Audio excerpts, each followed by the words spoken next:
Okay masters, సత్సంగంలోకి వెళ్ళిపోయే ముందు ఒక్కసారి గురువందనంతో మొదలు పెట్టుకుందాము. విశ్వంలో ఉన్న సమస్త గురువులందరికీ పేరు పేరిన ఆత్మ ప్రణామాలు. మా యొక్క ఆత్మ ఉన్నతికి సహకరిస్తున్న మాస్టర్స్ కి, కర్మదేవతలకు, శ్రేయోభిలాషులకు, మిత్రులకు అందరికీ పేరు పేరిన ఆత్మ ప్రణామాలు. జూమ్ సెషన్ లో జ్ఞానాన్ని అందుకోవడానికి వచ్చిన మాస్టర్స్ అందరికీ వేల వేల కృతజ్ఞతలు. మనకి ఇంతటి అద్భుతమైన జ్ఞానాన్ని అందిస్తున్న అరుణ మాస్టర్ కి వేల వేల ధన్యవాదాలు.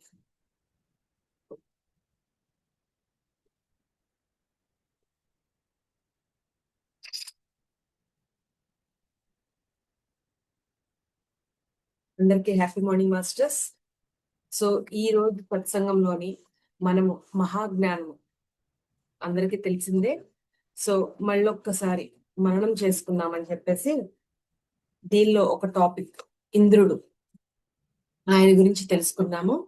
సో చాలా మందికి ఇంద్రుడి గురించి తెలిసే ఉంటుంది కదా. సహజంగా మనము దేవతల గురించి మాట్లాడుకునేటప్పుడు ఇంద్రుడి గురించి తప్పనిసరిగా మాట్లాడతాం. ఎందుకంటే ఆయన ఇంద్రుని యొక్క దేవతల యొక్క అధినేత, అంటే అధిపతి కదా. వాళ్ళందరినీ చూసుకునేది ఈయనే. సో ఈయన గురించి మనం తెలుసుకోబోయే టాపిక్ ఏంటి అంటే, మాస్టర్ అరుణ గారు, ఆవిడ చాలా మంది మాస్టర్స్ గురించి చెప్పడం జరిగింది, రాయడం జరిగింది. సో ఆవిడ అందించిన జ్ఞానంలోనే మనం మెయిన్ టాపిక్ ఇది తీసుకున్నాం ఈరోజు. సో ఆయన గురించి మనం ఏం తెలుసుకుంటున్నామంటే, వారి యొక్క ఆధ్యాత్మిక యాత్ర ఎప్పుడు ఎలా మొదలు పెట్టారు, నెక్స్ట్ వారి యొక్క ధ్యాన అనుభవాలు ఏంటి, ప్రస్తుతం వాళ్ళు ఏం చేస్తున్నారు, నెక్స్ట్ వాళ్ళు మనకిచ్చే సందేశాలు ఏంటి అనే విషయాలు డిస్కస్ చేసుకుందాం మాస్టర్స్. సో ఇంద్రుడు, ఓకే, ఆయన ఇన్ఫర్మేషన్ చెప్తున్నారు అనమాట మనకి. ఎందుకండి మనం తెలుసుకోవాలి అంటే, ఆయన ఇచ్చిన జ్ఞానం ద్వారా మనము మన లైఫ్ లో ఎటువంటి సాధన చెయ్యాలి, ఎలా సజ్జన సాంగత్యంలో పాల్గొనాలి, జ్ఞానం ఎలా పొందాలి అనే విషయాలన్నీ కూడా ఆయన ఇచ్చే సందేశంలో తెలియజేస్తున్నారు. సో మనందరికీ తెలిసింది ఏంటంటే, ఇంద్రుడి గురించి చాలా అపోహలు ఉన్నాయండి. చాలా మంది మాస్టర్స్ గురించి ఉన్నాయి, దానిలో ఇదొకటి. ఏంటి అంటే, ఆయన ఎప్పుడూ అహంకారంతో ఉంటూ ఉంటారు, ఆయనకి పూజలు అందించాలి. సో అందరి పట్ల ఆయన ఆయన ఇంద్ర పదవిలో ఉండడంతో ఆయన విపరీతమైన అహంకారంతో ప్రవర్తిస్తూ ఉంటారు, అందరినీ ద్వేషిస్తూ ఉంటారు అని చాలా చాలా అపోహలు ఉన్నాయి కదా. కానీ ఆ అపోహలన్నిటినీ కూడా ఆయన అందించిన జ్ఞానం ద్వారా ఈ రోజు మనకి నివృత్తి అయిపోతుంది. ఓకే, చాలా డౌట్స్ ఉన్నాయి మనకి కదా. సో అవన్నీ కూడా క్లారిఫై అయిపోతాయి. సో ఆయన మహాజ్ఞానం బుక్ లోకి వెళ్ళిపోయే ముందు, అసలు ఇంద్ర పదవి, అది ఇంద్రుడు అంటే మనం ఏమనుకుంటాము అంటే ఒక క్యారెక్టర్ అనుకుంటాం. కానీ అది క్యారెక్టర్ కాదండి, అది ఒక వ్యక్తి కాదు, అది ఒక పదవి, అద్భుతమైన పదవి, గొప్ప పదవి. ఎందుకు గొప్ప పదవి అంటున్నానంటే, దాన్ని సాధించడానికి చాలా తపన ఉండాలి, తృష్ణ ఉండాలి, కోరిక ఉండాలి, దానికి మించిన సాధన ఉండాలి. ఎందుకంటే ఎవరికి పడితే వారికి ఆ పదవి దక్కదండి. చాలా కష్టపడాలి, చాలా ప్రయాసపడాలి, ఎన్నిటినో ఓర్చుకోవాలి. సో అటువంటి పదవిని చాలా కొంతమంది మాత్రమే సాధించారు. మరి ఆ పదవి ఎక్కడుంటుందండి? మనకి మనకు వస్తుంది ఆ పదవి అంటే, మనకు కూడా వస్తుందండి ఖచ్చితంగా. మనకి తపన ఉంటే, దాన్ని సాధించాలని తపన ఉంటే వస్తుంది. కానీ దానికి ఆయన ఎటువంటి ప్రయాసకు ఓర్చుకున్నారు అనే విషయాలు కూడా ఆయన చక్కగా చెప్తారు దీనిలోని. సో దానిలోకి వెళ్ళిపోయే ముందు, ఇంద్రుని యొక్క పదవి ఎంతకాలం ఉంటుందనేది విషయం మనకు తెలుసుకోవాలి కదా. ఇప్పుడు మనకి మన భౌతిక ప్రపంచంలోని ఎమ్మెల్యేలకి, ఎంపీలకి, సీఎంలకి, పిఎంలు అనేవన్నీ కూడా పదవులు. సో అదే విధంగా ఇది కూడా ఒక పదవి. మనకి సీఎం కి, పిఎం కి ప్రతి సంవత్సరం ఒక 5 సంవత్సరాలకు ఒక్కసారి ఎలక్షన్స్ జరుగుతూ ఉంటాయి. ఆ పదవిలోని వ్యక్తులు మారుతూ ఉంటారు. ఆ పదవి మాత్రం అలాగే ఉంటుంది. కదా. సీఎం పదవి మారుతుంది, పిఎం పదవి మారుతుంది, రాష్ట్రపతి పదవి మారుతుంది, ఎంఏలు ఇలాగ అందరి పదవులు మారుతుంటాయి. అంత దాకా ఎందుకండి, మనం ఒక స్కూల్లో టీచర్స్ గా ఉన్న వాళ్ళే ఒక స్థానం నుంచి ఇంకొక స్థానంలోంచి మారుతూ ఉంటారు కదా. సో అదే విధంగా ఈ పదవిలో వ్యక్తులు కూడా మారుతూ ఉంటారు కాలానికి అనుగుణంగా. సో మరి ఆ కాలం ఏంటి అంటే, బ్రహ్మ సృష్టించిన దగ్గర నుంచి ఫస్ట్ మనిషి ఎవరయ్యా అంటే మనువు. మనువు పాలనా కాలాన్ని మన్వంతరం అంటారు. ఈ మన్వంతర కాలం ఎంతుంటుంది అంటే, మన మనిషి యొక్క సంవత్సరాలు లెక్కిస్తే 30,84,00,000 సంవత్సరాలు ఉంటుంది సుమారుగా. ఓకే. సో దాన్ని మన్వంతరం అంటారు. మరి ఇలాగా చాలా మన్వంతరాలు ఉన్నాయి. ఇప్పటికి మనమున్న మన్వంతరం ఏడో మన్వంతరం. ఈ ఏడో మన్వంతరంలో కూడా మనకి 71 మహాయుగాలున్నాయి. ఈ 71 మహాయుగాల్లో మనము ప్రస్తుతము కంప్లీట్ చేసుకున్న యుగాలు ఎన్నయ్యా అంటే 27 యుగాలు. మనం ప్రస్తుతం 28వ మహాయుగంలో ఉన్నాం. ఈ మన్వంతరాన్ని వైవస్వ మన్వంతరం అంటారు. అదేంటండి ఈ మన్వంతరాలేంటి? ఈ మహాయుగాలేంటి అనుకోవచ్చు. మనకి మన కాలం ఎలా లెక్కిస్తాము? ఇక్కడ సంవత్సరాలు, సంవత్సరంలో నెలలు, నెలల్లో రోజులు. మళ్ళీ కాలానికొస్తే మళ్ళీ ఆ నెలలో సారీ ఆ రోజులో మళ్ళీ గంట, సెకన్లు అలా లెక్కేస్తాం. నిమిషాలు, సెకన్లు లెక్కేస్తాం. అదే విధంగా పరమాత్ముడు మన యొక్క సంవత్సరాలు ఏవైతే ఉన్నాయో 30,00,00,000 సంవత్సరాల్ని కలిపి బ్రహ్మకి ఒక రోజు, ఒక పగలు వస్తుంది. సో వాళ్ళు అక్కడ కాలానికి అనుగుణంగా మన్వంతరాల్లో లెక్కేస్తారు. మన్వంతరాలు, మహాయుగాలు దానికి ముందు కల్పము అంటారు. సో మనం అనుకుంటాము, మనం చాలా పురాణాల్లోని చదువుకున్నాం కదా. ఏంటి ఒక్కొక్క యుగంలోని శివుడు పరమాత్ముడు, మహావిష్ణు పరమాత్ముడు, లేదు మహాదేవి పరమాత్మ, అమ్మవారి పరమాత్మ అని చెప్పి అనుకుంటూ ఉంటాం. మరి అదేంటండి అన్ని ఒక్కొక్కళ్ళు ఒక్కొక్క రకంగా రాశారు. ఒక్కొక్క పురాణంలో ఒక్కొక్క రకంగా రాశారు కదా. ఇంతమంది పరమాత్మలు ఉంటారా? సృష్టికర్తలు ఇంతమంది ఉంటారా అనుకోవచ్చు మీరు. కానీ దీనికి ఆన్సర్ ఏంటి అంటే, నాకు తెలిసినంత వరకు నేను గమనించినంత వరకు ఏంటయ్యా అంటే, ఒక్కొక్క కల్పంలో ఒక్కొక్క శక్తి సృష్టి జరుగుతుంది. ఒక్కొక్క శక్తి ద్వారా సృష్టి రచన జరుగుతూ ఉంటుంది. ఎందుకు అంటే వాళ్ళు ఆ శక్తిని సంపాదిస్తారు. ఎంతో సాధన చేసి, జ్ఞానాన్ని పొంది సృష్టి జరుగుతూ ఉంటుంది. సో అలాగా ఒక్కొక్క కల్పంలో విష్ణుమూర్తి, ఒక్కొక్క కల్పంలో శివయ్య, ఒక్కొక్క కల్పంలో బ్రహ్మ అలాగ ఒక్కొక్కళ్ళు ఒక్కొక్క కల్పంలో ఉంటారు. సో మనం అంత లోతుకు వెళ్ళలేం కదా. ఎందుకంటే మనం అంత లోతుకు వెళ్లి తెలుసుకోవాలంటే అంతటి శక్తి సామర్థ్యాలు మనకుండాలి. ఎందుకంటే ప్రతి ఒక్కరికి రాదండి. ఇప్పుడు సీఎం పోస్ట్, పీఎం పోస్ట్ మనకి ఇచ్చేయమంటే ఇస్తారా? ఇవ్వరు. అంతటి నాలెడ్జ్ ఉండాలి. కదా. ఎంతో సాధన చేసుండాలి. ఇన్ఫర్మేషన్ తెలిసుండాలి. దేశ పరిపాలన అంటే అంత సామాన్య విషయం కాదు కదా. మరి అలాంటిది ఒక సృష్టిని నడపాలంటే మనకి ఎంతటి సామర్థ్యం ఉండాలి చెప్పండి. సో ఇంద్రుడు అంటే ఇంద్ర నిగ్రహం ఉన్నవాడు, జయించినవాడు అని చెప్పుకోవాలి. ఎందుకంటే అన్నిటిని జయించాలి. అన్ని తన కంట్రోల్‌లో ఉండాలి. తనకిచ్చిన కార్యం ఏదైతే ఉందో దాన్ని సక్రమంగా నిర్వర్తించగలిగి ఉండాలి. ఆ సామర్థ్యం ఉన్నవాడికి మాత్రమే ఇంద్ర పదవి వస్తుంది. మరి ఆ ఇంద్ర పదవి రావాలంటే ఏం చెయ్యాలి అంటే 100 అశ్వమేధ యాగాలు చేసిన దానికి సమానం. అంటే అన్ని యాగాలు చేయాలి. అన్ని యాగాలు చేయాలంటే ఎంత త్యాగం చేయాలి చూడండి. ఎంత కాలము ప్రయాసపడాలి. ఇవన్నీ ఉంటాయి. మనము ఊహకు కూడా అందదండి. ఎందుకంటే మనం 4 రోజులు ధ్యానం చేసేటప్పటిగా అబ్బా! ఎంతసేపు చేసాం మనం ధ్యానము. ప్రతిరోజు కూర్చోవాలా గంట సేపు. ఇంకొంచెం సేపు కూర్చోవాలా. సజ్జన సాంగత్యం చేయాలా. మనకి టైం లేదబ్బా అనుకుంటాం. కానీ ఆ పదవి రావాలంటే వాళ్ళు ఎంతో సాధన చేశారు. సాధన చేస్తేనే సాధించగలరు. ఓకే. మనం కూడా అంతే. ఏదైనా సంకల్పం పెట్టుకొని సాధించాలంటే దానికి ఎదుర్కొనే ఎన్నో కష్టాల్ని మనము చక్కగా చాలా సులువుగా ఎదుర్కొంటాం. వద్దు అనుకుంటే దాని జోలికి కూడా వెళ్ళం కదండీ! సో ఏదైనా సాధించాలంటే బలమైన సంకల్పం ఉండాలి. దానికి తగ్గ ప్రయాస కూడా పడాలి. అంతేగాని సంకల్పం పెట్టుకుంటే సరిపోదు. నేను ఇంత అయిపోవాలి, అంత అయిపోవాలి అని చెప్పేసి సంకల్పం పెట్టుకున్నంత మాత్రాన ఆ పని జరగదు. దానికి కావలసిన ప్రయాస పడాలి తప్పకుండా. కానీ ఒక్క రోజులోనే సాధించలేమండి. ఇన్‌స్టంట్ గా ఏదైనా సరే ఇన్‌స్టంట్ గా ఇలా చిటికి వేస్తే అయిపోవాలి నాకు, నా కర్మలు తీరిపోవాలి, ఏంటి నాకు హ్యాపీనెస్ వచ్చేయాలి అని చెప్పేసి అనుకుంటాం. సుఖం లభించాలని. బట్ అలా జరగదండి. సాధన చెయ్యాలి.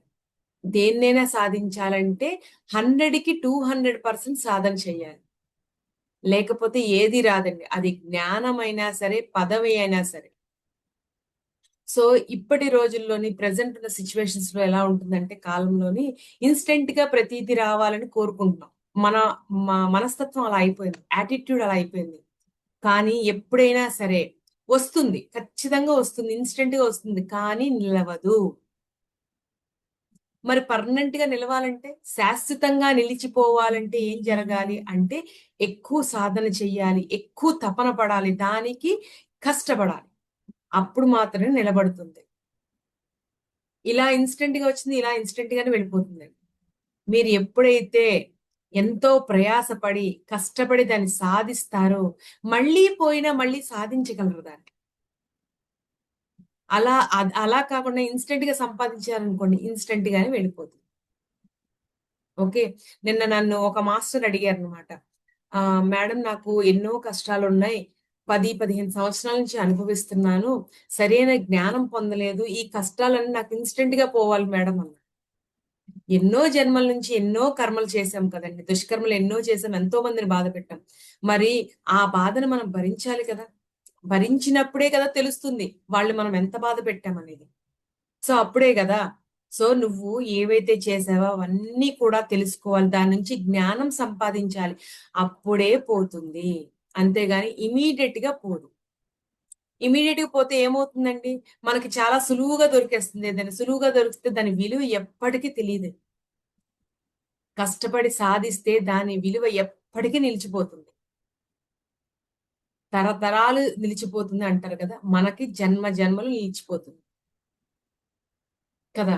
సో, అలాగా ఈయన ఇంద్రుల వారు కూడా ఆ పదవిని సంపాదించడానికి అద్భుతమైన సాధన చేశారు. జ్ఞానాన్ని పొందారు. సో, ఇలా చూసుకుంటే జరిగిన మన్వంతరాల్లోని కొంతమంది ఇంద్ర పదవిని అధిరోహించారండి. వాళ్ళు సుశాంతుడు, విభుడు, మనోజవుడు, బలిచక్రవర్తి ఇలాగా చాలా మంది మహానుభావులు వాళ్ళు అశ్వమేధ యాగాలు చేసి, ఎంతో సాధన చేసి, జ్ఞానాన్ని పొంది, ఆ స్థానానికి, ఆ పదవికి అర్హతని సంపాదించారు. సంపాదించి పరిపాలించారు. వాళ్ళ కాలగమనంలో వాళ్ళు పరిపాలించడం జరిగింది. సో, మరి ఇప్పుడు ఈ కాలంలో మన మన్వంతరంలోని మనకి ఇంద్ర పదవిని అధిరోహించిన వాళ్ళలో ఒకరు ఆయన మనకి ఇన్ఫర్మేషన్స్ ఇస్తున్నారు. జ్ఞానాన్ని ఆయన యొక్క సందేశాన్ని మనకి అందించడం జరుగుతుంది. అదేంటో మనం తెలుసుకుందాము.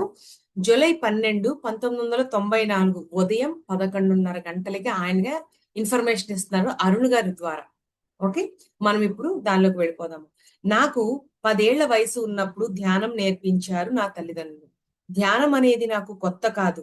పరిణితి చెంది సృష్టికర్తను, బ్రహ్మను కావడానికి 3, 4 జన్మల నుంచి కూడా నేను ధ్యానం చేస్తూనే ఉన్నాను. మనకి తెలిసినంత వరకు సృష్టికర్త ఎవరు అని అనుకుంటామండి? బ్రహ్మ మాత్రమే అనుకుంటాం. ఎందుకంటే మనందరం కూడా బ్రహ్మ మానస పుత్రులమే. ఆయన సృష్టించిన ఋషులు, సప్త ఋషులు ఎవరైతే ఉన్నారో వారి యొక్క పరంపరలో మనం వచ్చాము అని మనకు తెలుసు. కానీ ఇక్కడ ఆయన ఏం చెప్తున్నారు? అసలైన రహస్యం చెప్తున్నారు.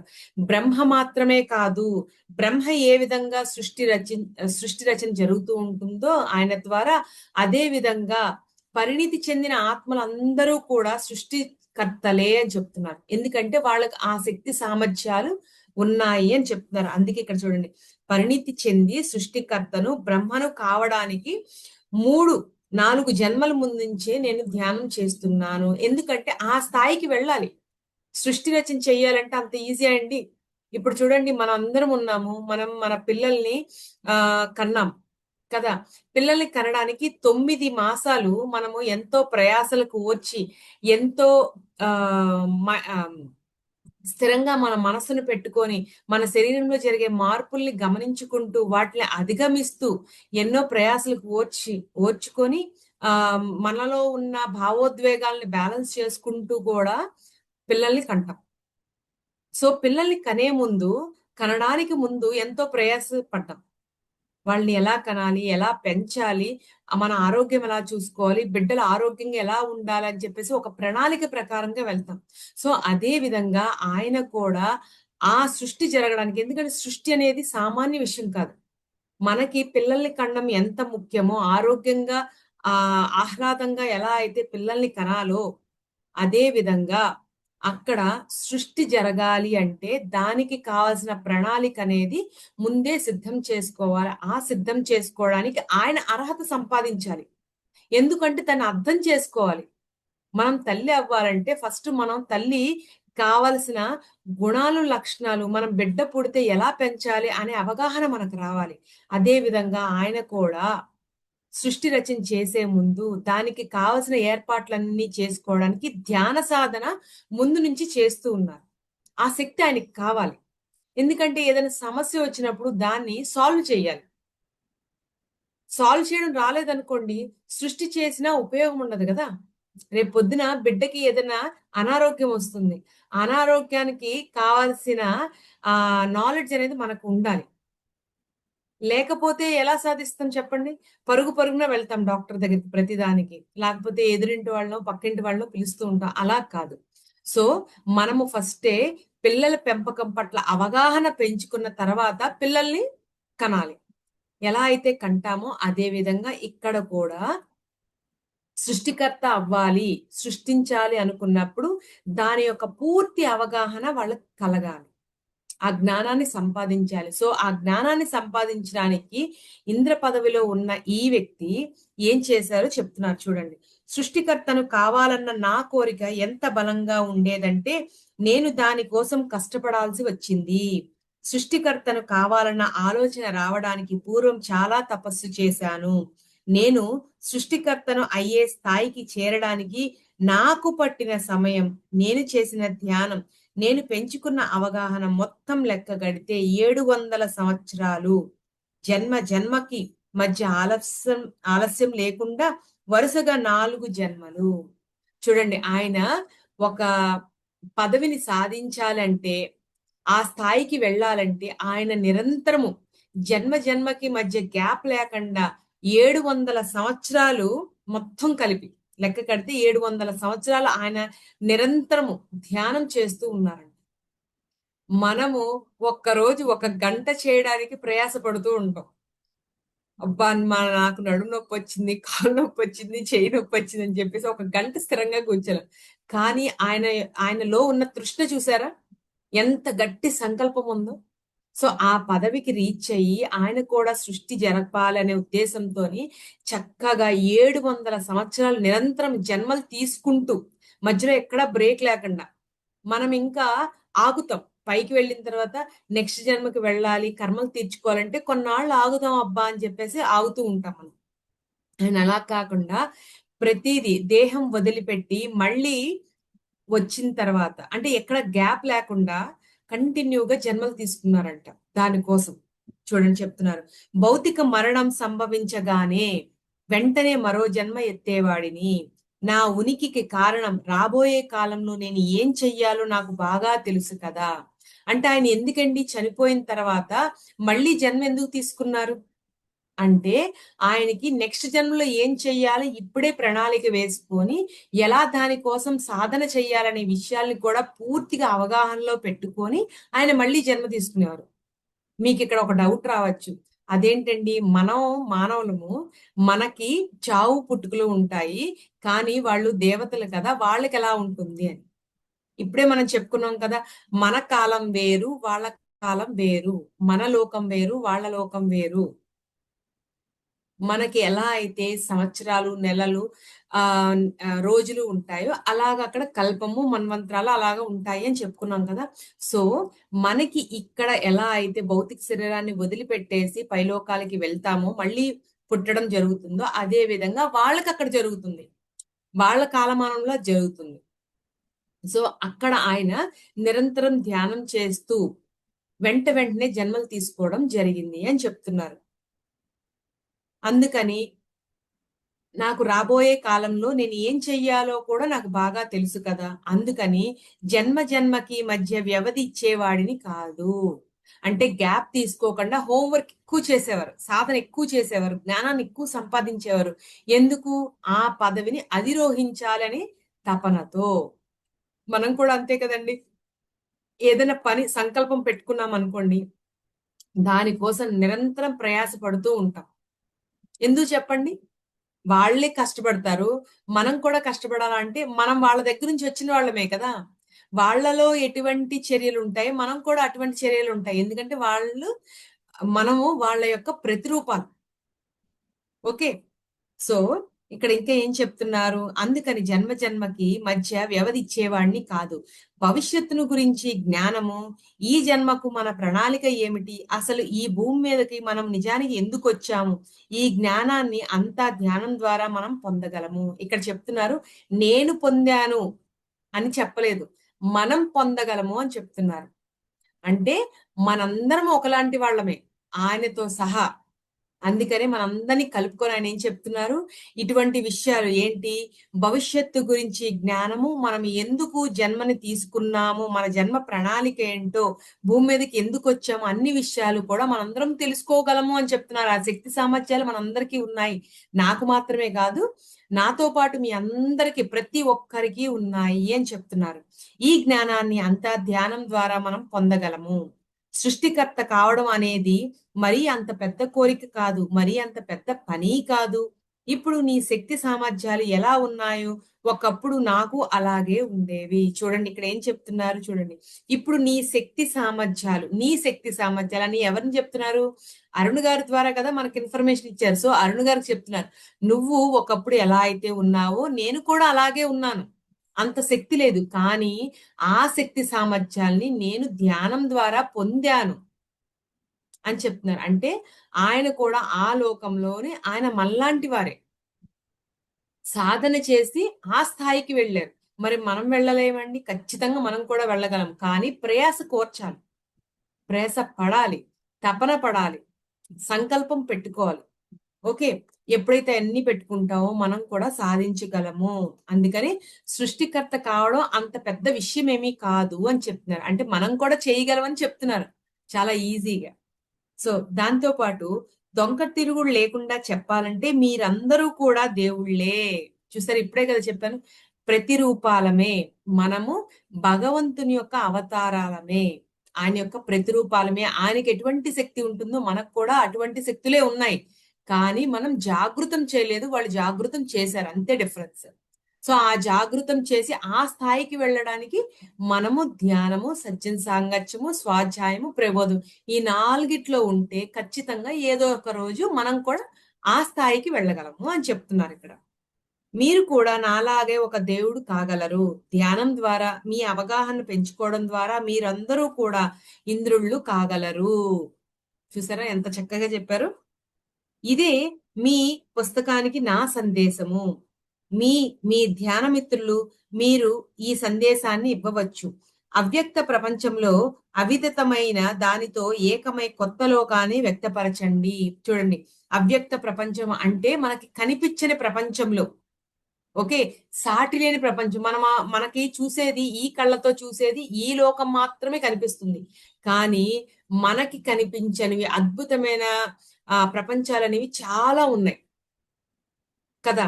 సో, ఆ ప్రపంచంలోకి మనము ఊహించనటువంటి వాటిని సృష్టించి వాటిని పరిపాలించాలి. అది చాలా అద్భుతం కదా! మనకి ఇప్పుడు చూడండి మనము ఒక కొత్త ఇంట్లోకొచ్చాం. మనకి తెలియని ఏరియాలోకి, తెలియని ప్రదేశంలోని ఆ కొత్త ఇంట్లోకొచ్చాం. దానిలో ఏమీ లేవు.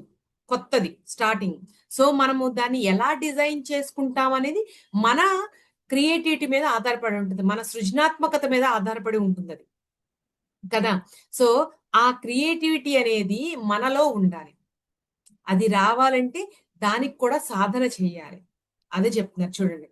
అవ్యక్త ప్రపంచంలో అవిదితమైన దానితో ఏకమై కొత్త లోకాన్ని వ్యక్తపరచండి. అంటే ఉన్నవి ఉన్న వాటిల్లో పరిపాలించడం గొప్పేమీ కాదు.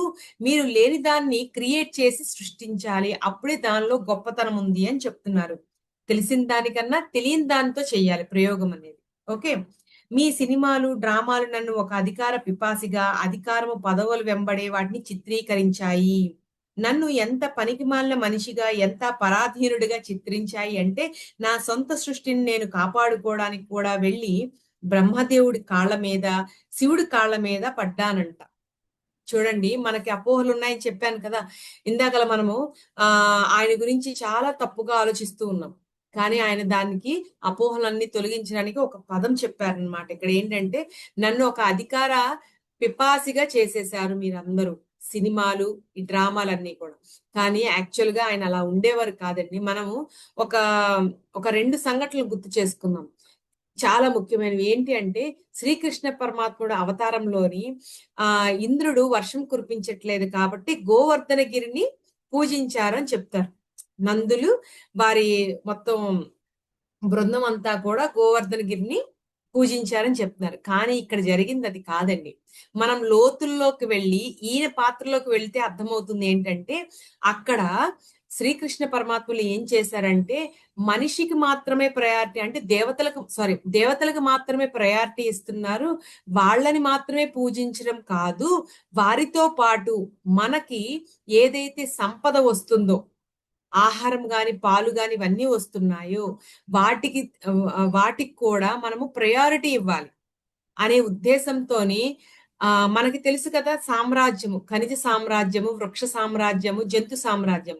సో వీటన్నిటిలో కూడా ఉంది ఆత్మస్వరూపులే కాబట్టి వాటికి కూడా ఇంపార్టెన్స్ ఇవ్వాలి. వాటి ఇంపార్టెన్స్ అక్కడ లేదు కాబట్టి ఆ ఇంపార్టెన్స్ ని మనందరికీ తెలియజేయడం కోసము గోవర్ధన గిరిని పూజించమని చెప్తారు ఆయన. కానీ అక్కడ మనకి కథల్లో అలా ఉండదండి. ఎందుకంటే కథలు కాలానుగుణంగా మారిపోతూ ఉంటాయి కదా! మనం లోతుల్లోకి వెళ్తే అర్థమవుతుంది. అక్కడ వృక్ష సంపద ఎక్కడుందండి అది? గోవర్ధన గిరిపై ఉంది. అక్కడికే జంతువులన్నీ వెళ్ళి ఆ గడ్డినంతా మేసి పాలిచ్చేవి చక్కగా. ఆ పాలు ద్వారా వీళ్ళు జీవనోపాధి జరుగుతూ ఉండేది. సో అందుకని ఖనిజ సంపదని, దాంతో పాటు వృక్ష సంపదని, దాంతో పాటు జంతు సంపదని కూడా మనలాంటివే అనే ఒక ప్రయారిటీని ఇవ్వడం జరిగింది. అది మర్చిపోయి మన కథల్లోని ఇంద్రుడు వర్షం కురిపించలేదు, ఉరుములతో భయపెట్టాడు. అందుకే ఆయనకి పూజలు చేయకపోవడం వల్ల ఇదంతా జరిగింది. సో అందువల్ల శ్రీకృష్ణ పరమాత్ముడు గోవర్ధనగిరినే పూజించమన్నాడు అని చెప్పుకున్నాం. కానీ అది కాదండి. వీటితో పాటు దేవతలతో పాటు వాటికి కూడా సమాన హక్కు ఉంది, ప్రయారిటీ ఉంది అనే ఉద్దేశంతో శ్రీకృష్ణ పరమాత్ముల వారు ఆ విధంగా చేశారు గోవర్ధనగిరిని పూజించమని. కానీ ఇదంతా ఎలా జరిగింది? అక్కడ మనము ఇంద్రుడి యొక్క అహంకారము అని చెప్పనుకుంటున్నాం. అది కాదు. ఓకే. దానితో పాటు ఇంకొక సంఘటన చెప్తాను మీకు. హనుమంతుల వారు హనుమంతుల వారు సూర్యుడని చెప్పేసి పండు అనుకొని సూర్యుడిని మింగడానికి వెళ్ళినప్పుడు ఆయన్ని అడ్డుకోవడానికి ఇంద్రుడు వజ్రాయుధాన్ని విసురుతారు. విసిరినప్పుడు అది ఆయనకి తగిలి చక్కగా పక్కటెముక దెబ్బతిని ఆయన స్పృహను కోల్పోతారు. ఈ స్టోరీ మనకు తెలుసు. దానితో వాయుదేవుడు గాలిని స్తంభింపచేస్తారు. అప్పుడు ఇంద్రుల వారు వచ్చి తన తప్పును తెలుసుకొని ఆంజనేయుల వారికి వజ్రాయుధం లాంటి శరీరం ఉంటుంది. ఇంకా ఎప్పటికి కూడా ఈ వజ్రాయుధం కూడా ఏమీ చేయలేదని ఒక వరం ఇచ్చారు అని మన కథల్లో చదువు. సరే, మరి అలా కథల్లో చదువుకున్నాం అంటే అక్కడ ఏం జరిగిందండి? అంటే అనవసరంగా లేనిపోని కారణంతోని ఇంద్రుడు వచ్చి వజ్రాయుధం ఇసిరాడు ఆయన మీదకి అనుకుంటున్నాం. కానీ అది కాదండి అక్కడ జరిగేది. ఏంటి అంటే ఒక ఆయుధము, ఒక శరీరము వజ్రాయుధంగా మారాలి అంటే ఆయనకి ఎంత శక్తి సామర్థ్యాలు ఉండాలండి? ఆ శక్తి సామర్థ్యాలు అక్కడ పరీక్ష జరిగింది. హనుమంతుల వారికి పరీక్ష జరిగింది. ఎందుకు అంటే ఆ కార్యం జరగాలి. ఆయన శరీరము వజ్రాయుధంగా మారాలి అంటే ఆయన శక్తి సామర్థ్యాలు తెలియాలి కదండి! మనందరికీ తెలియాలి. వాళ్ళకి కాదు. వాళ్ళకి తెలుసు ఆల్రెడీ. కదా! సో, అందుకని మనకి తెలియడం కోసం అలా జరగాలంటే ఆ స్థాయి ఉండాలి ఒక వ్యక్తికి. ఆ స్థాయి ఉన్న వ్యక్తి ఎవరయ్యా అంటే హనుమంతుల వారు. అందుకనే ఇంద్రుల వారు ఆ ప్రయోగం చేశారు. ఓకే. సో ఇది. సో అందుకని ఇలాంటి అపోహలు చాలా ఉన్నాయండి. సో ఆ అపోహల్ని తీయడం కోసమే ఇంద్రుల వారు మనకి ఈ పుస్తకం ద్వారా అరుణ్ గారి ద్వారా మనకి జ్ఞానాన్ని అందించడం జరిగింది. సో నెక్స్ట్ వాళ్ళిద్దరూ ఎవరు? బ్రహ్మ శివుడు కాళ్ళ మీద కూడా నేను పడ్డాను అని చెప్పారు అని చెప్తున్నారు. ఇక్కడ వాళ్ళిద్దరూ సృష్టించిన లోకాలు నా లోకం కన్నా పూర్తిగా భిన్నంగా ఉంటాయి. అంటే ఇక్కడ మనము బ్రహ్మ మాత్రమే సృష్టిస్తారు అని మనం అనుకుంటాం. కాదండి. బ్రహ్మ శివుడు ప్రతి ఒక్కరూ కూడా సృష్టించవచ్చు.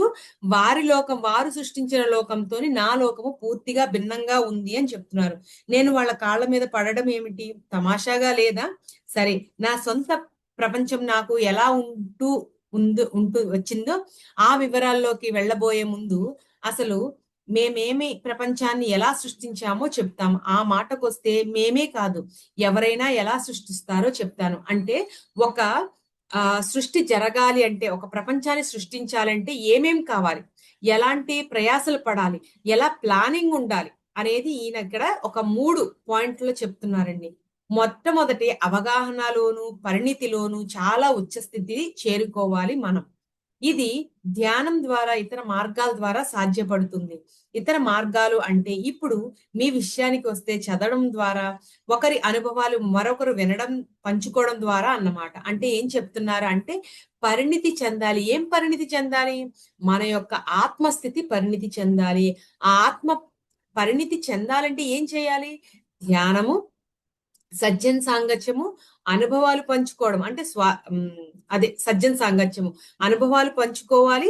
నెక్స్ట్ పుస్తకాలు చదువుతూ ఉండాలి. ఒకరి అనుభవాలు ఒకరు వింటూ ఉండాలి. ఇలాగా అంటే మనం ఏదైతే ధ్యానము, సజ్జన సాంగత్యము, స్వాధ్యాయము, ప్రబోధం చేస్తూ ఉంటామో వీటన్నిటి ద్వారా కూడా మన యొక్క ఆత్మ పరిణితి పెరుగుతుంది అని చెప్తున్నారు ఇక్కడ. ఫస్ట్ స్టెప్ ఏంటి? ప్రపంచాన్ని సృష్టించాలంటే సో మనం అందరము దానిలో ఉన్నామా లేదా అనేది మనం చెక్ చేసుకోవాలి. సో అలా చెక్ చేసుకున్నప్పుడు మనం కూడా ఆ స్థాయికి పూర్తిగా వెళ్ళినప్పుడు 100కి 100 మార్క్స్ తెచ్చుకున్నప్పుడు మనం కూడా ఒక అద్భుతమైన ప్రపంచాన్ని సృష్టించవచ్చు అని చెప్తున్నారు. రెండో పాయింట్ ఏం చెప్తున్నారు? ఈ ప్రస్తుత ప్రపంచం నుంచి ఇది ఎలా నడుస్తుంది, దీని ఉనికి ఎలాంటిది, దీని పుట్టుక ఎలా జరిగింది, నలుగురిని కలుసుకుంటూ ఉండడము, వాళ్ళు చెప్పేది వినడం లాంటివన్నీ నేర్చుకుంటాము. అంటే చూడండి, ప్రపంచాన్ని సృష్టిస్తే సరిపోతుందా అండి? ఆ సృష్టికి కావాల్సినవన్నీ ఏర్పరచాలి కదా. సో అవి ఎలా ఏర్పరచాలి అనే విషయాలన్నీ కూడా ఒక నలుగురిని, అంటే ఆ స్థాయిలో ఉన్న వాళ్ళందరినీ కనుక్కొని నేర్చుకుంటూ చెయ్యాలి అని చెప్తున్నారు. దాంతో పాటు మూడో పాయింట్ చివరిది, మనం ఒక దశకు చేరుకుంటాము. ఆ దశలో మనము అన్నీ తెలుసుకుంటాము. ఈ వ్యవస్థ గురించి ప్రతి చిన్న వివరము తెలుస్తుంది. చూడండి, ఇప్పుడు మనము ఒక ప్రపంచాన్ని సృష్టించాలంటే దానికి కావాల్సిన ఏర్పాట్లన్నీ చేస్తూ ఉంటాం. ఆ ఏర్పాట్లు చేసే ప్రయత్నంలో మనము దాన్ని ఎలా చేస్తే బావుంటుంది? దానికి ఏమి కావాలి? దానిలో ఇబ్బందులొస్తే ఎలాగ వాటిని నివృత్తి చెయ్యాలి అనే విషయాలన్నీ కూడా తెలుస్తాయి కదా! అదే చెప్తున్నారు. మనం చేసే కొద్దీ, జరిగే కొద్దీ కూడా మనకన్నీ తెలుస్తాయి అని మూడో పాయింట్‌లో చెప్తున్నారు. ఈ వ్యవస్థ గురించి ప్రతి చిన్న వివరము తెలుస్తుంది. ఓకే. అప్పుడు అప్పుడప్పుడు మాత్రమే మనకు మన ప్రజ్ఞాత్మ సహాయం లభిస్తుంది. దాని సహాయంతో మనకు అవిదితంలో లోకి లోకంలోకి, అంటే సృష్టిలోకి, అవ్యక్తంలోకి ప్రవేశించడానికి అనుమతి లభిస్తుంది. అంటే చూడండి, మనకి అన్నీ తెలుస్తాయి. సాధన చేస్తే అన్నీ తెలుసుకుంటాం. తెలుసుకోగలము. ఒక ప్రపంచాన్ని సృష్టించడం కోసం. కానీ ఎప్పుడైనా తెలియని విషయాలున్నాయనుకోండి, మనం అప్పుడేం చేయాలి? మన పూర్ణాత్మతో, అంటే ప్రజ్ఞాత్మక సహాయాన్ని తీసుకోవాలి.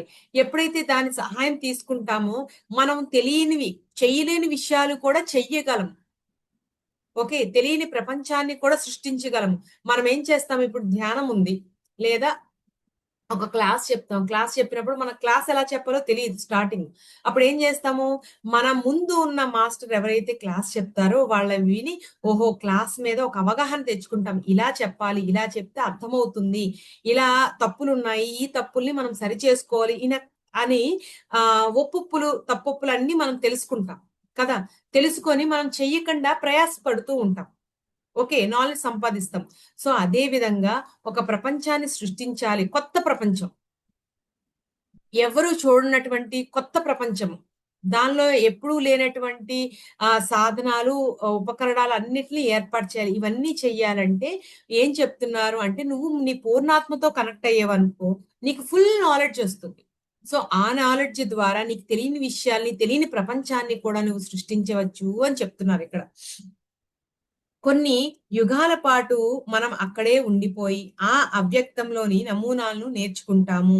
అవ్యక్తంలో కూడా ఒక విధి విధానం అనేది ఉన్నదని గుర్తిస్తారు. మీరు అక్కడ కూడా ఒక ప్లాన్, ఒక నమూనా ఉంటుంది. అప్పుడు అక్కడ ఏమేం అవసరాలు ఉంటాయి వాటి గురించి, అక్కడ ఉండగలిగే జీవజాలాలు మొదలైన వాటి గురించి మీరు ఆలోచిస్తారు. అప్పుడు మీరక్కడ సృష్టి ప్రారంభిస్తారు. చూసారా? అంటే ఒకదానికి ఇప్పుడు మనం ఇల్లు కట్టాలండి. ఇల్లు కట్టాలంటే ఏమేమి కావాలి? సిమెంట్ కావాలి, ఇసుక కావాలి, ఐరన్ కావాలి. దానికి ఒక ప్లానింగ్ కావాలి. ఎలా కట్టాలనేది ఒక రఫ్ స్కెచ్ కావాలి. సో, ఇవన్నీ చేసిన తర్వాత మళ్ళీ దానికి ఎంత పడతాయి? ఓకే. ఎంత ఇనుము కావాలి? ఎంత ఇసుక కావాలి? ఇలాగ కాలిక్యులేషన్స్ ఉంటాయి. ఇవన్నీ చేసి స్టెప్ బై స్టెప్ పునాదులు వేయాలి. తర్వాత దాని మీద స్లాబ్ వేయాలి. తర్వాత గోడలు కట్టాలి. తర్వాత కరెంట్ కావాలి. సున్నాలు ఇలాగ మొత్తం అంతా ఒక ప్లానింగ్ ప్రకారం ఒక బడ్జెట్ వేసుకొని మనం వెళ్తాం. దానిలో దిగిన తర్వాత ఇంకొన్ని విషయాలు తెలుసుకుంటాం. కదా!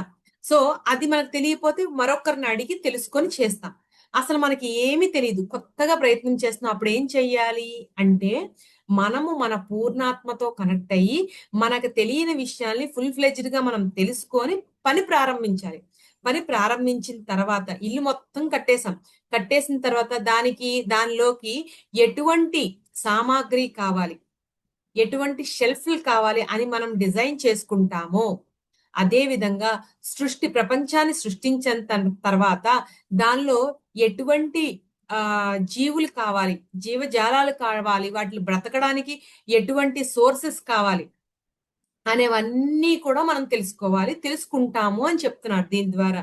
చూడండి మనకి చంద్రుడి పైకి మానవుడు వెళ్లి అన్నీ తెలుసుకున్నాడు. అక్కడ జీవి ఒక ప్రాణి బతకడానికి కావాల్సిన వాతావరణం ఉందా లేదా? నీరు ఉందా లేదా? వాతావరణం సరిగ్గా ఉందా లేదా? వాతావరణం ఎలా ఉంటుంది అని రీసెర్చ్ చేశారు మనకి. కదా!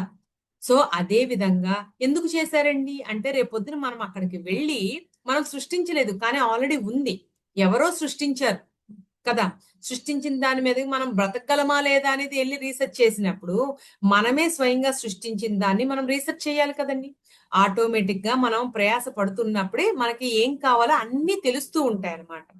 సో, ఇక్కడ చెప్తున్నారు. ఎగ్జాంపుల్ కూడా చెప్పారండి. అంటే ఒక ఖాళీ ఇల్లు మనకిచ్చినట్టు ఉంటుంది. ఇక దానిలోకి మనుషులు, ఇతర హంగులు కావాలన్నమాట ఇప్పుడు. ఈ ఇతర హంగులు ఆసక్తి ఉన్న ఇతర ధ్యానులు మీకు ఏర్పరచగలరు. ఇలా వాళ్ళు ఆ సృష్టిని పరిపాలించడంలో మీరు భాగస్వాములు అవుతారు. అంటే మనము ఇల్లుని ఎలా అయితే ఏర్పాటు చేసుకుంటామో అదే విధంగా ఒక ప్రపంచాన్ని దానిలో కావాల్సిన హంగులు, ఆర్భాటాలు అన్నీ మనం చేసుకోవచ్చు అని చెప్తున్నారు. ఒకవేళ మనకు తెలియకపోతే ఇతరులు హెల్ప్ చేస్తారు. అంటే మనలాంటి ధ్యానులు హెల్ప్ చేస్తారు అని చెప్తున్నారు. నా సృష్టిలో చాలా అందమైనవన్నీ నా దగ్గర ఉండాలని నాకు ఇష్టము. అందుకని ఒక్కో ప్రపంచానికి నేను స్వయంగా వెళ్లి, నా ప్రపంచంలో నేను కావాలనుకున్న వాటినన్నిటిని నేను తెచ్చుకున్నాను. చూడండి మనం ఏం చేస్తామో ఇల్లు కట్టుకున్న తర్వాత దానికి ఎలాంటి అలమరలు చేయించుకోవాలి, ఎలాంటి సున్నం వేయించుకోవాలి, ఎలాంటి కర్టెన్స్ వేయించుకోవాలి ఇలాగా. అంటే ఒక సృష్టితో పోల్చుకుందాం ఇక్కడ అంతే. సో, చేసుకున్నప్పుడు మనం ఏం చేస్తాం మనకు తెలియలేదనుకోండి, షోరూమ్‌కి వెళ్తాం. షోరూమ్‌కెళ్ళి అన్నీ చెక్ చేసుకుంటాం. లేదు ఇంకొంచెం ముందుకు వెళ్లి తెలిసిన వాళ్ళు ఉంటే, వాళ్ళు కట్టుకొని ఉంటే గనక వాళ్ళు ఎంతో బాగా కట్టుకున్నారు కాబట్టి వాళ్ళ ఇంటికెళ్ళి మనం చూద్దాము. ఎక్కడ దొరికాయి, ఎలా చేస్తే ఎలా బావుంటుంది, వివరాలన్నీ కనుక్కుంటాం కదా!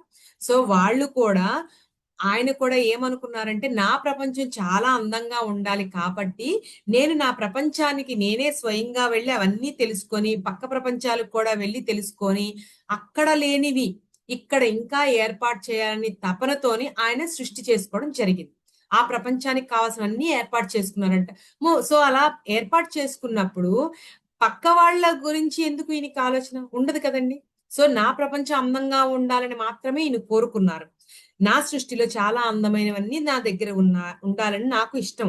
అందుకని ఒక్కో ప్రపంచానికి నేను స్వయంగా వెళ్లి నా ప్రపంచంలోని నేను కావాలనుకున్న వాటినన్నిటిని నేను తెచ్చుకున్నాను. త్వరలోనే నా లోకము అత్యంత సుందరమైనదిగా పేరుగాంచింది. సో ఆయన ఏదైతే ప్రపంచాన్ని సృష్టించుకున్నారో అది అందంగా మారిపోయిందంట, పేరు కూడా వచ్చిందంట. సో అందరూ చూసి అనుకుంటూ ఉంటారు కదా, మరి దాంతో పాటు నెగిటివిటీ కూడా వస్తుంది కదా. ఆ నెగిటివిటీ ఏంటో చూద్దాం. సరే, ఇంకా ఇప్పుడు అప్పటి నుంచి అందరూ రకరకాల బ్రహ్మాండాల నుంచి వచ్చి నా లోకాన్ని చూసి పోసాగారు. కానీ వాళ్ళలో కొందరు ఆ అందాలు చూసి తనకు అవి సొంతం కావాలని వెంపర్లాడుతారు. వాళ్ళు ధ్యానులైనా కూడా వాళ్ళకి అర్థం చేసుకునే తెలివితేటలు ఉండవు. నా వస్తువులు వాళ్ళు సొంతం చేసుకోగలరు. వాటిని సొంతం చేసుకోవాలంటే వాళ్ళకొక స్థాయికి ఎదిగి ఉండాలి. చూడండి, ఇక్కడ ఏం చెప్తున్నారు అండర్లైన్ చేసుకోండి. ఒక స్థాయిలో ఎదిగి ఉండాలి అంటే చూడండి, మనము మనకన్నా పక్కవారిది చాలా బాగుంది అనుకోండి, ఇది మనకు ఉంటే చాలా బాగుంది కదా, ఇలా ఉంటే బాగుంది కదా, వాళ్ళది చాలా బాగుంది కదా అనుకుంటాం కదా. అలాగే ఇక్కడ ఆయన స్థాయిలో ఉన్నవారు కూడా అలా అనుకున్నారంట ఆ ప్రపంచాన్ని చూసి. ఎందుకు అంటే ఒక్కొక్కసారి ఎంత ధ్యానులైనా సరే మనసు అనేది ఉంటుంది కదండి, అది మేల్కొల్పినప్పుడు మాయలో పడుతూ ఉంటుంది. సో అలా మాయలో పడినప్పుడు ఇతరులు దాన్ని ఆ సొంతం చేసుకోవాలని కోరిక పుడుతుంది కదా. సో అలాగే చాలా మంది కూడా ఆయన ప్రపంచాన్ని చూసి అలాగా కావాలి, సొంతం చేసుకోవాలని కోరిక కలిగిందంట ధ్యానులైనప్పటికీ. కానీ దాన్ని అర్థం చేసుకోవాలి, సొంతం చేసుకోవాలంటే ఆ స్థాయి కావాలని చెప్పారు. అంటే ఈయన వాళ్ళకన్నా ఎక్కువ స్థాయిలో ఉన్నారని అర్థం కదా. సో దాన్ని వేరే వాళ్ళ దగ్గర నుంచి సొంతం చేసుకోవడం ఎందుకండి, మీరు ఆటోమేటిక్ గా ఆ స్థాయిలోకి వెళ్ళిపోతే ఏం జరుగుతుంది, మీరే సృష్టించుకోగలరు కదా, మీరే సృష్టికర్తలు అవుతారు కదా. సో వాళ్ళేంటి ఊరికే అది పొందుదాం అనుకుంటున్నారు, కానీ పొందిన దాన్ని నిలుపుకోలేరు. ఆ విషయం వాళ్ళు మర్చిపోతున్నారు అని చెప్తున్నారు ఇక్కడ. అక్కడ కనబడే అందం గురించి వాళ్ళకి ఏ విధంగా అవగాహన ఉండదు. కావాలి అన్న ఆశ మాత్రం ఉంటుంది. ఎంత సంస్కారహీనమో కదా.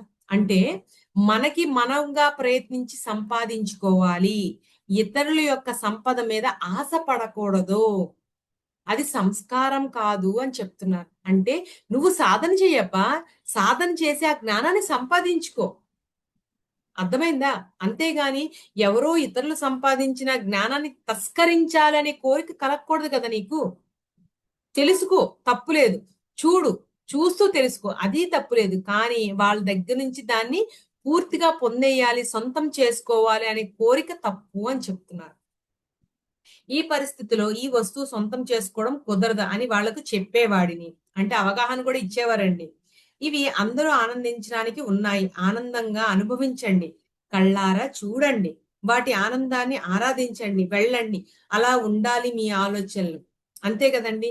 చక్కగా అందంగా ఒక అందమైన ప్రపంచాన్ని సృష్టించారు. మీరు రండి. ఆ అందాన్ని చూడండి. ఆస్వాదించండి.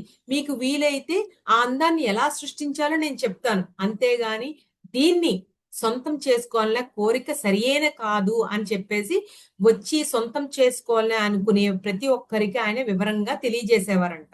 ఓకే. స్వార్థంగా ఆలోచించకండి అని చెప్పేవాడిని. కానీ వినేవాళ్ళు ఎవరు? అందులోనూ మొండివారు వింటారా? నిజమే కదండి. అందరికీ చెప్పేవారంట. కానీ కొంతమంది వినేవారు. కొంతమంది మొండిగా ఉండేవాళ్ళు ఎవరు వినేవారు కాదంట. వాళ్ళ ఆవేశంలో వాళ్ళకేది తలకెక్కేది కాదు. వాళ్ళు బయటికి వెళ్లి ఎలా చెప్పుకుంటారంటే తమకి అనుకూలంగా ఉంటుందో అలా ప్రచారం చేసేవారు. అంతే కదండి. ఎవరైనా సరే అంతే. అది సహజ లక్షణం. వాళ్ళకు అనుకూలంగా ఉన్నదే చెప్పేవారు. లోపల వాళ్ళు అలా కాదండి ఇలాగని మంచిగా చెప్పినా మనలాంటి వాళ్ళు అంటే మనం కూడా ఆ జాతికి చెందిన వాళ్ళమే కదండి. సో బయటకొచ్చి వాడు ఇవ్వనన్నాడురా అని నెగెటివ్‌గా చెప్తాం. వాళ్ళు పాజిటివ్‌గా చెప్తారు. అలా కాదు ఇలాగా, ఇలా ఉంటే బావుంటుందని చెప్తారు. చక్కగా నచ్చచెప్తారు. కానీ మనమేం జెప్తాం? మన గొప్ప కోసము మనం ఏదో ఎక్కువ వాడు తక్కువ చేసి మనము మన వైపు నుంచి మనం చెప్తాం. అదే విధంగా వాళ్ళు అలా చెప్పేవారంటండి. అంటే ఆ ప్రపంచంలో. ఓకే. ఈ బుద్ధి లేని మూర్ఖుల వెమ్మడి వాళ్ళందరినీ నేను ఎక్కడ దారిలో పెట్టేది? అంటే వీళ్ళందరినీ ఎంతవరకు పెట్టగలరండి? చెప్పడం వరకు చెప్పేవారు గానీ, ఆ దారిలోకి తీసుకురాలేరు కదా! సో, అదే చెప్తున్నారు. వాళ్ళంతట వాళ్ళే తెలుసుకొని రావాలి. వాళ్ళు ఎప్పుడు వచ్చినా ఆదరిస్తాను. ప్రతి దానిలోని అందం ఉన్నది. చూడండి, ఎవరికి వాళ్ళు అంటే చెప్పడానికి మనం ప్రయత్నం చేయాలి. వాళ్ళు తెలుసుకున్నారా? Well and good. ఓకే. బావుంటుంది. అలా కాదు, తెలుసుకోలేదు. అప్పుడేం చేయాలి? వదిలేయాలి. ఎందుకంటే వాళ్ళకి వాళ్ళే తెలుసుకుంటే అది స్థిరంగా ఉంటుంది వాళ్ళ మైండ్ లో. అంతేగాని బలవంతంగా ఎక్కించినంత మాత్రం అది ఆ సెకండ్ మాత్రమే ఉంటుంది కానీ ఉండదు ఎప్పుడు. ఇందాక చెప్పాను కదా, ఇన్స్టెంట్ గా ఏదైనా వచ్చింది అనుకోండి, ఇన్స్టెంట్ గానే పోతుంది. అలా కాదు, ప్రయాసపడి సాధించారనుకోండి, అది తనతో పాటే జీవిత కాలం జన్మాంతరాల్లో ఉండిపోతుంది అది కదా. ఇది కూడా అంతే. వాళ్ళకి వాళ్ళు ప్రయాసపడి సంపాదించాలి సొంతంగా. సంపాదించకపోతే అది కొంతకాలమే ఉంటుంది, వెళ్ళిపోతుంది. ఎలా వచ్చిందో అలా వెళ్ళిపోతుంది అని చెప్తున్నారు. ఇది నా సందేశము. Good bye. నా లోకానికి మీరందరూ ఎప్పుడైనా రావచ్చు. చాలా చాలా థ్యాంక్ యూ మాస్టర్స్ అని చెప్తున్నారు. చూడండి, అంటే ఆయన ప్రపంచంలోని ఆయన సృష్టించిన ప్రపంచానికి మనం ఎప్పుడైనా రావచ్చని ఆహ్వానిస్తున్నారు. అంటే మనం అర్హులమే, కానీ వచ్చి వెళ్ళండి. అంతేగాని దాన్ని సొంతం చేసుకోవాలన్న ఆలోచన తీసేయండి అని చెప్తున్నారు. అంటే ఆయన పట్ల ఉన్న నెగటివిటీని నిజంగా చూడండి, దీనిలోని చెప్పిన మాస్టర్స్ అందరూ కూడా వాళ్ళ పట్ల ఉన్న అపోహల్ని చాలా వరకు తీయడానికి, మనకి సరియైన దారిలో మనల్ని నడిపించడం కోసము ఆ మాస్టర్స్ అందరూ స్వయంగా అరుణ గారి ద్వారా వచ్చి మనకి సందేశాలను ఇస్తున్నారండి. ఎందుకంటే చాలా అపోహలు ఉన్నాయి కదా. ఎందుకంటే కాలగమనంలో మారిపోతూ ఉంటాయన్నమాట. రాసే రాతల్లో చెప్పే విధానంలో మారిపోతూ ఉంటాయి. అందుకని స్వయంగా వాళ్ళే వచ్చి వాళ్ళ గురించి చెప్పుకోవాల్సిన పరిస్థితి. అంత దుస్థితి ఎందుకొచ్చింది అంటే మన ఆలోచనల ద్వారా వచ్చింది. మనం చెప్పే విధానం ద్వారా వచ్చింది. కాబట్టి మాస్టర్స్ చెప్పే సందేశాలన్నిటిని కూడా చక్కగా తీసుకొని, మనం అందుకొని, మనం మననం చేసుకొని, వాళ్ళ పట్ల ఉన్న నెగటివిటీని తీసేసామనుకోండి, వాళ్ళు ఇంకా ఏవైతే ఆహ్, తెలియజేయాలనుకుంటున్నారో నాలెడ్జ్‌ని, అవన్నీ కూడా చక్కగా పరిపూర్ణంగా మనం పొందగలము అని మనస్ఫూర్తిగా ఆశిస్తున్నాను. సో, నాకు ఈ అవకాశాన్ని ఇచ్చిన మీ అందరికీ కూడా వేల వేల కృతజ్ఞతలు. ఇంతటి అద్భుతమైన జ్ఞానాన్ని నా ద్వారా మీ అందరికీ పంచడానికి సహకరించిన ఇంద్రుల వారికి కూడా వేల వేల కృతజ్ఞతలు తెలియజేస్తున్నాను మాస్టర్స్. Thank you. చక్కగా అందరూ ఎంతో ఓపికగా ఇంతసేపు విన్నందుకు. Thank you one and all. So, మీరు ఈయన దగ్గర నుంచి తెలుసుకున్న టాపిక్ లోని మెయిన్ పాయింట్ ఏంటంటే, ఎవరి ప్రపంచాన్ని వాళ్ళే సృష్టించుకోండి. పక్కవారి దగ్గర నుంచి తీసుకోవాలని ఎప్పుడూ కోరుకోవద్దు. అది ఏదైనా అవ్వనియండి. సో, మీ క్రియేటివిటీ ద్వారా మీరు ఎప్పుడు ఎదుగుతారు. పక్కవారి దగ్గర నుంచి తీసుకున్న ద్వారా ఎప్పుడు ఎదగరు. ఎందుకంటే మనం సృష్టించుకోగలమా అంటే చక్కగా సృష్టించుకోగలము. ఎందుకంటే మనం కూడా ఆ భగవంతుని యొక్క ప్రతిరూపాలమే. వాళ్ళలో ఎటువంటి శక్తి సామర్థ్యాలు ఉన్నాయో అటువంటి శక్తి సామర్థ్యాలే మనలో కూడా ఉన్నాయని గుర్తించి సాధన చెయ్యాలి. సాధన చేయడానికి ఆయన ఎన్ని జన్మలు ఎత్తారు చెప్పండి? 700 సంవత్సరాలు నిరంతరం జన్మలు ఎత్తుతూ సాధన చేస్తూ జ్ఞానాన్ని పొందారు. మనం పొందలేమా అంటే ఖచ్చితంగా పొందగలం. మనము కూడా పొందగలము అని చాలా చక్కగా మనందరము పొందగలమని చెప్పారు. నేను మాత్రమే పొందగలనని చెప్పలేదు ఆయన. మనందరము పొందగలం. కానీ దానికి ప్రయాస పడాలి. ఏది ఈజీగా రాదండి.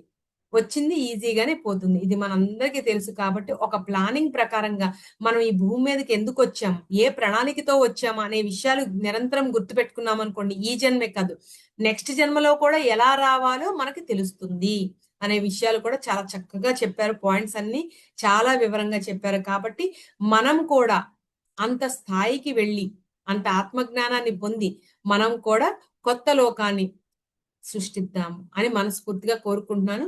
మీ అందరికీ వేల వేల కృతజ్ఞతలు తెలియజేస్తున్నాను మాస్టర్స్. థ్యాంక్ యూ అందరికీ. థ్యాంక్ యూ అనంట. మేడం రికార్డ్ స్టాప్ చేసేసింది.